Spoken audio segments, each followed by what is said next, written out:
Paz esteja com você. Parece que até o presidente Lula já está começando a perder a paciência com os talibãs ambientais infiltrados no Ibama. Eu vou dizer para vocês que vocês podem continuar sonhando, e eu também quero continuar sonhando. Veja, nós tínhamos a Petrobras com uma plataforma preparada para fazer pesquisa, sabe, nessa região. Houve um estudo do Ibama que disse que não era possível, mas esse estudo do Ibama não é definitivo, porque eles apontam falhas técnicas que a Petrobras tem o direito de corrigir. Nós estamos discutindo isso, veja, eu acho que é uma decisão muito importante, uma decisão que o Estado brasileiro tem que tomar, mas o que a gente não pode é deixar de pesquisar. Primeiro nós temos que pesquisar, nós temos que saber se tem aquilo que a gente pensa que tem. E quando a gente achar, a gente vai tomar uma decisão do Estado brasileiro, o que a gente vai fazer, como é que a gente pode explorar, como é que a gente vai evitar que um desastre qualquer possa prejudicar a nossa querida margem, sabe, do Oceano Atlântico na Amazônia. Isso nós vamos ter todo o cuidado, mas pode continuar sonhando, porque ainda há uma discussão. O Ibama não foi definitivo, o Ibama apresentou propostas para serem corrigidas. Essas coisas vão ser levadas em conta pelo governo, vão ser levadas em conta pela Petrobras. Para bom entendedor, pingo é letra.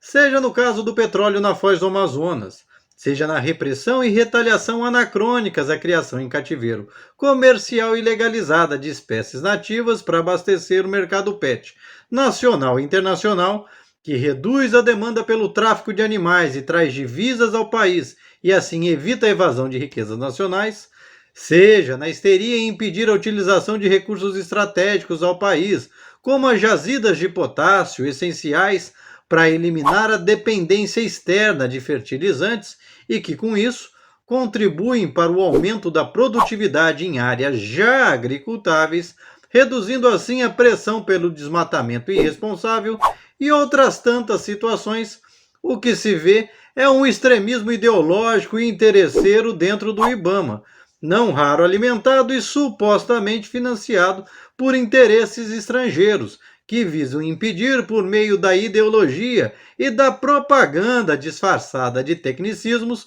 o desenvolvimento de uma política nacional de desenvolvimento sustentável, que ofereça vantagens estratégicas ao país, gerando riqueza e desenvolvimento por meio da gestão responsável desses recursos, que, se por um lado passa longe do extrativismo irresponsável do governo anterior, também vai muito distante do falso puritanismo de ideólogos dentro do Ibama e em lobbies midiáticos, financiados por interesses estrangeiros, acobertados pela aura de defensores da natureza, que querem impedir o acesso a esses recursos por meio de manejo responsável, estratégico e renovável, de modo que essa própria riqueza nacional sustente todo o sistema, criando melhores condições de vida para a população e ao próprio meio ambiente.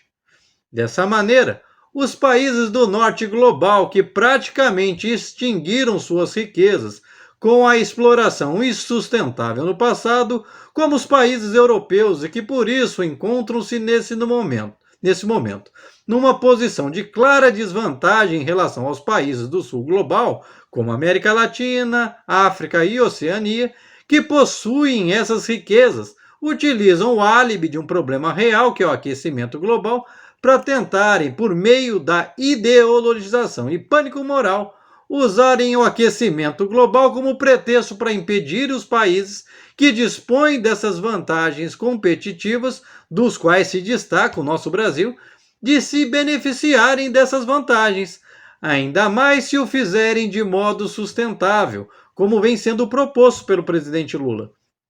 O que fará com que essa vantagem estratégica e econômica na gestão de recursos perdure por tempo indefinido, fazendo assim com que o nosso país prospere rapidamente e de modo sólido e duradouro, garantindo assim melhor qualidade de vida para todos e, consequentemente, a manutenção do nosso próprio ecossistema, que se tornaria assim uma espécie de galinha dos ovos de ouro.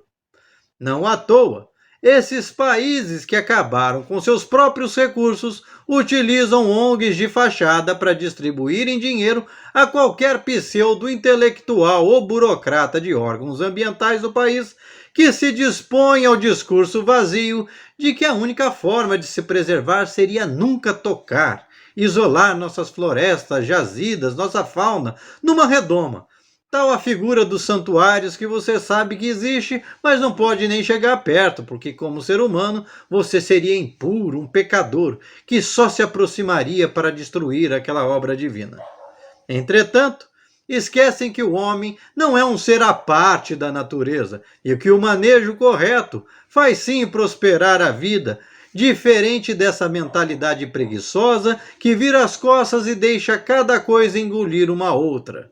É o que acontece com o petróleo na foz do Amazonas, onde aparentemente se caça pelo em ovo para impedir a extração do petróleo, com desculpas que transcendem a parte técnica e caminham para a mera ideologia rasteira de que seria fonte de energia ultrapassada e mais poluente que outras, fechando os olhos para todo o desperdício de recursos e contaminação dessas tais fontes alternativas de geração de energia, como, por exemplo, as baterias dos carros elétricos, a matéria-prima para as placas solares, cujos danos ao meio ambiente podem ser maiores que todo o acúmulo de fumaça que venha a ser produzido por um veículo a combustão moderno em sua vida útil, por exemplo. É o que acontece com a famigerada caça às bruxas do IBAMA e de ideólogos muito bem remunerados por órgãos internacionais para fazerem sua militância contra a criação de animais silvestres no Brasil, que tem servido apenas para que a nossa biodiversidade, em vez de ser utilizada para gerar riqueza, desenvolvimento e preservação ao Brasil, por meio da criação em cativeiro e comercial legalizada de espécimes nativos, e com isso mitigar sensivelmente o tráfico de animais, preservando assim essa diversidade em território nacional, vai servindo para fazer a riqueza de outros países que recebem o tráfico de animais sul-americanos, para produzirem de forma exótica e oferirem lucros bilionários, como acontece com as Filipinas, hoje a maior exportadora de araras azuis do mundo. Fato que detalharemos em maior profundidade num vídeo específico sobre um estudo promovido pela ONG International Traffic, com apoio da WWF, sobre as lições de 50 anos de regulamentação do comércio e conservação nos países amazônicos. O fato é que a ministra do Meio Ambiente, Marina Silva, precisa decidir-se se o discurso que entoa sobre o desenvolvimento sustentável é real ou só uma caricatura para ocultar interesses estrangeiros que visam mitigar o potencial bioenergético do país. E que o faça rápido, porque, ao que tudo indica, o presidente Lula tem uma visão muito clara sobre a diferença entre o uso sustentável dos recursos e o discurso demagogo de quem acha que só se preserva mantendo distância. Eu sou Franklin Maciel, deixe o seu comentário, seu like ou dislike, encaminhe esse vídeo para os seus amigos e principalmente para as autoridades. Esse é um momento único para o Brasil, não podemos deixar passar em branco para atender interesses estrangeiros camuflados de ideais franciscanos.